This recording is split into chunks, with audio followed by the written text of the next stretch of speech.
बिस्मिल्लाहिर्रहमानिर्रहीम। अस्सलाम वालेकुम नाज़रीन कराम, मैं हूं मखदूम शहाबुद्दीन और आप देख रहे हैं मेरा फेसबुक और यूट्यूब चैनल। उम्मीद करता हूं आप सब लोग बखैर आफियत होंगे और जहां भी होंगे अपने अहले खाना समेत खुश भी होंगे और महफूज भी। नाज़रीन कराम, शहर इक़्तिदार में मामलात बहुत तेज़ी से बदल रहे हैं और पहला रिवर्स गियर इस हुकूमत के इक़्तिदार को लग चुका है।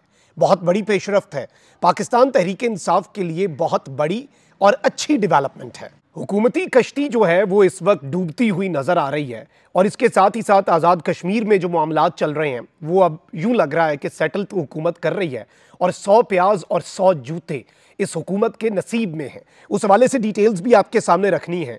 जबकि शहर इक़्तिदार में जो पहला रिवर्स गियर लगा है उसके साथ ही साथ शहबाज शरीफ, काजी फाइज ईसा सब जो हैं उनके लिए कुछ बहुत बड़ी बड़ी मुश्किलात हैं।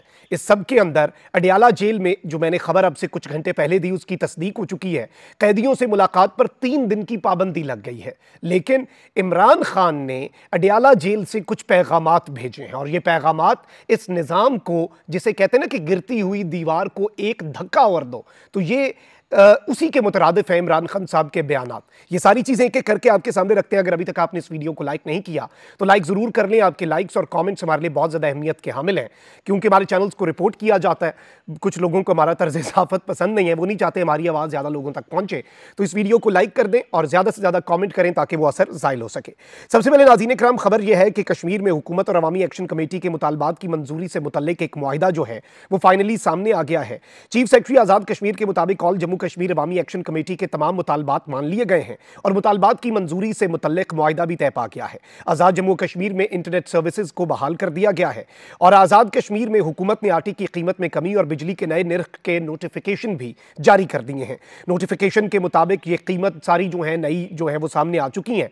लेकिन यहां पर मैं आपको ये बता दूं कि शहबाज शरीफ ने आज़ाद कश्मीर के लिए फौरी 23 अरब रुपए फराहम करने की मंजूरी भी दे दी है। लेकिन यहां पर सवाल यह है कि यह नाअहलों का टोला जो इस मुल्क के ऊपर मुसल्लत है, चाहे आज़ाद कश्मीर में, चाहे पाकिस्तान के हर सूबे में, चाहे पाकिस्तान के विफाक में, जिस तरह से लोगों को मुसल्लत किया गया है, जो अवाम के साथ डिस्कनेक्ट है क्योंकि वो मैंडेट लेकर नहीं आए, क्योंकि वो वोट लेकर नहीं आए, क्योंकि अवाम उनके पीछे नहीं है, तो वो डिस्कनेक्ट तो होगा। बड़ा वाज़ेह है। इससे पहले निगरानों ने जो पूरे पाकिस्तान के किसान के साथ जो किया और अब मरियम नवाज की हुकूमत गंदम ना खरीद कर जो किसानों के साथ कर रही है, ये सब कुछ अपनी जगह पर। लेकिन आज़ाद कश्मीर के मामले में ये सवाल कौन पूछेगा कि सिचुएशन को मिसहैंडल किसने किया। 100 प्याज और 100 जूते ये मुतालबात अगर मानने ही थे तो फिर इतना कुछ पाकिस्तान की बदनामी का सामान पैदा करने वाले कौन है? क्या ये वो जिसे कहते हैं ना कि दाना दुश्मन या बेवकूफ दोस्त, ये क्या है? ये चीज कौन देखेगा? कोई भी नहीं देखेगा, क्योंकि इस मुल्क के अंदर अनवारुल्लाह काकड़ के साथ क्या हुआ गंदम बहरान के बाद, ये सारे के सारे निजाम के बेनिफिशरीज हैं। यही वजह है कि ये सब कुछ इस तरह से चलता है।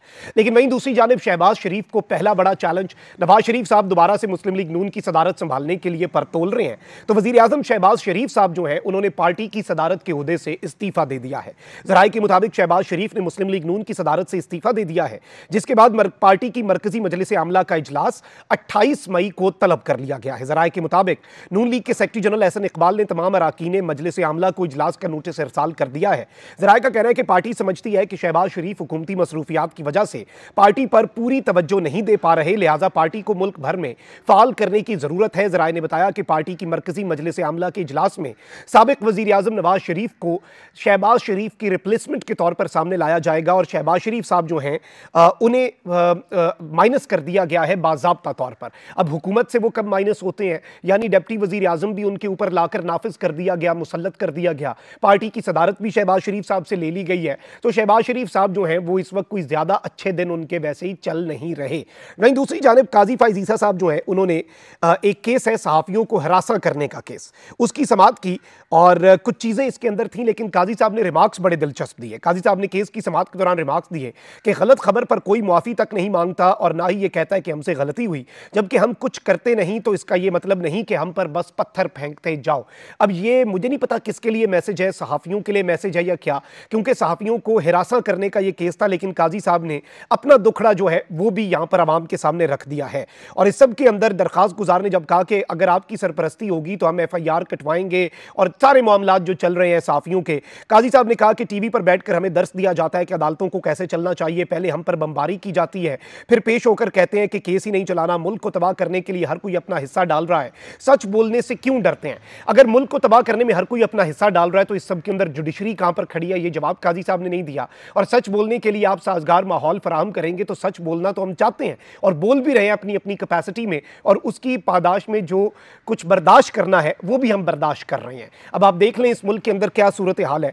अब आप यहीं से अंदाजा लगा लें नाज़रीन कराम के एक बहुत बड़ा डिसीजन भी इस्लामाबाद हाई कोर्ट से जब मैं ये वीडियो रिकॉर्ड कर रहा हूं उस वक्त आया है, वो भी आपके सामने रख देता हूं। लेकिन पहले मैं आपको ये बता दूं कि बाज़ाब्ता तौर पर खबर आ गई है कि अडयाला जेल में कैदियों से मुलाकात पर 3 दिन के लिए पाबंदी आयद कर दी गई है। जेल जराये का कहना है कि कैदियों से मुलाकातों पर पाबंदी का इत्तलाक 15 मई की रात 12 बजे तक होगा और यह फैसला जेल इतराफ में सिक्योरिटी खदशात के पेश नजर किया गया है। जेल जराये का बताना है कि पाबंदी का इत्तलाक IG जेल खाना जात के फैसले के बाद किया गया। जेल इंतजामिया को जेल के इतराफ में सर्चिंग की हिदायत की गई है और किसी नाखुशगवार वाक़े से निमटने के लिए जेल के अंदर हंगामी मशक़ें कराने की भी हिदायत कर दी गई है। इमरान खान साहब और बुशरा बीबी अब दोनों ही अडयाला जेल में कैद हैं, ये याद रखिएगा। इससे पहले भी इसी तरह पर सिक्योरिटी कंसर्न्स को बुनियाद बनाकर मुलाकातों पर पाबंदी लगाई और अब इस चीज़ को नॉर्मलाइज भी किया जा रहा है। लेकिन वहीं दूसरी जानिब इमरान खान साहब जो है उनके केस की समाअत थी तो आज सहाफ़ियों से खान साहब ने गुफ्तगू की है, शेर अफजल मरवत पर भी बात की और दीगर चीज़ें भी रखी।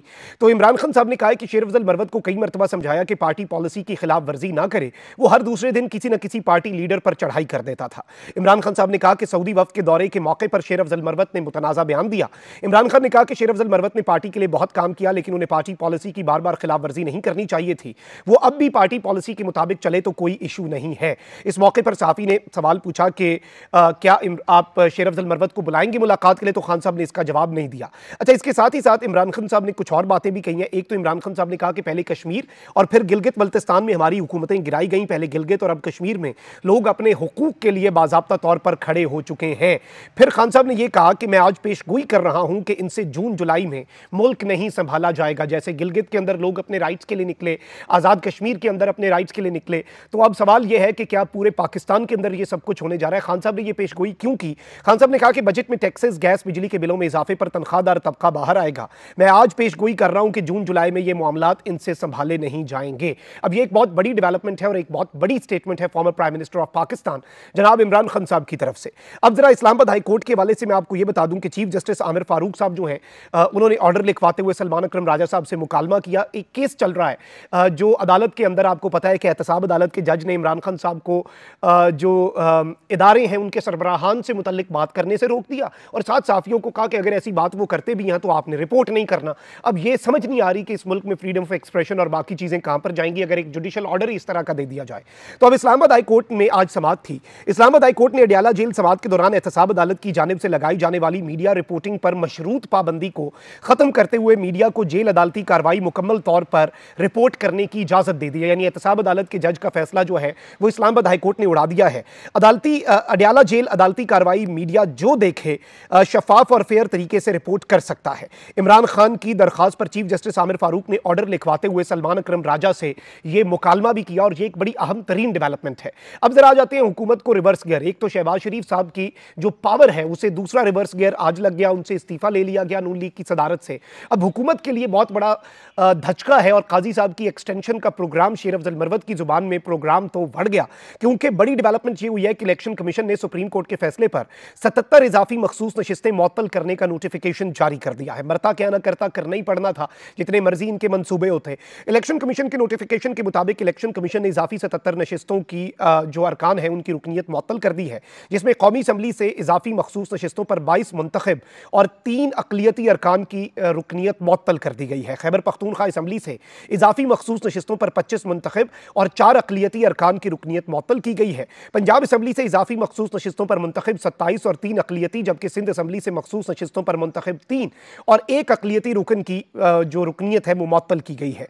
नोटिफिकेशन में बताया गया है कि कौमी असम्बली में खैबर पख्तूनख्वा से नून लीग की 4, JUI फे और पीपल्स पार्टी की 2-2, पंजाब से नून लीग की 9 खवातीन, 1 अक़लियत PP और JUI का 1-1 रुकन मुअत्तल हुआ है।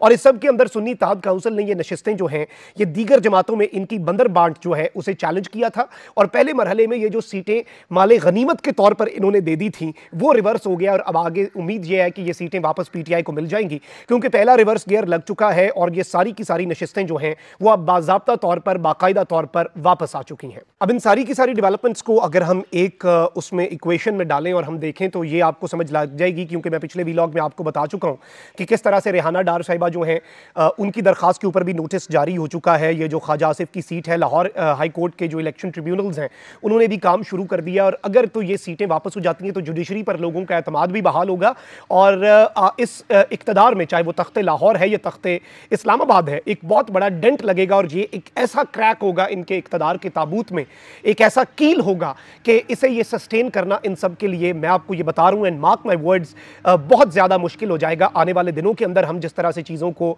जिस डगर पर जाता हुआ देख रहे हैं, मुल्क जो है उसकी तबाही के ये सारे के सारे मुसल्लत करदा हुक्मरान जो हैं ये अपना अपना हिस्सा डाल रहे हैं और हालात जो हैं वो ठीक होते हुए नजर नहीं आ रहे। This is a very unfortunate thing but this is a reality. इसे हम जितना मर्जी इग्नोर कर लें, आज़ाद कश्मीर की सूरत हाल आपके सामने, और अब तो खान साहब ने पेशगोई भी कर दी है कि पाकिस्तान के अंदर जून जुलाई में ये हुकूमत इनसे संभालना मुश्किल हो जाना है, क्योंकि ये अवाम के साथ जो इन्होंने करना है ये एक ऑटोमेटिक रिएक्शन है। और अभी तक खान साहब की जेल में मौजूद तमाम पॉलिटिकल पेशगोइयां ये याद रखिएगा कि दुरुस्त साबित हुई हैं, उनमें कोई भी इधर उधर 1 इंच आधा इंच भी नहीं हुई। अपना बहुत ख्याल रखिए। अल्लाह निगहबान। पाकिस्तान जिंदाबाद।